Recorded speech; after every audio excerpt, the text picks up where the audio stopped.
ഒരടിപൊളി ഇടിവെട്ട് അച്ചാറാണ് ഇപ്പോൾ ഞങ്ങൾ ഉണ്ടാക്കാൻ പോകുന്നത്. കിളിച്ചുണ്ടൻ മാങ്ങയാണ് നല്ലോണം കഴുകിയിട്ട് തല്ലി പൊട്ടിച്ചെടുക്കുവാണ്. നല്ല തല്ലി പൊട്ടിച്ചിട്ട് നമ്മൾ ഒരു ദിവസത്തേക്ക് വെയിലത്ത് വെച്ചൊന്ന് ഉണക്കിയതിന് ശേഷം ഇതിൻ്റെ മെയിൻ ഇൻഗ്രീഡിയൻ്റ് എന്ന് പറയുന്നത് ഈന്തപ്പഴമാണ്.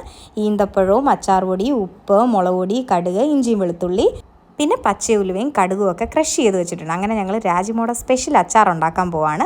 നല്ലോണം നമ്മൾ എള്ളെണ്ണ ഒഴിച്ചിട്ടുണ്ട്. എള്ളെണ്ണ ഒഴിച്ചിട്ട് ഇഞ്ചി, വെളുത്തുള്ളി, പിന്നെ കറിവേപ്പില ഇതൊക്കെ ഇട്ടിട്ട് ഒന്ന് അടിപൊളിയായിട്ട് സോട്ട് ചെയ്തെടുത്തു.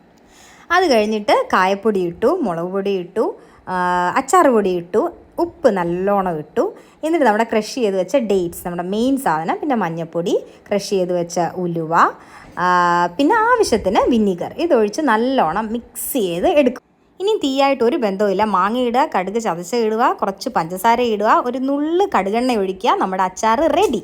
അപ്പോൾ നമ്മുടെ സ്പെഷ്യൽ ഇടിവെട്ടച്ചാർ വേണ്ടവർ ഈ നമ്പറിൽ കോൺടാക്ട് ചെയ്യണേ.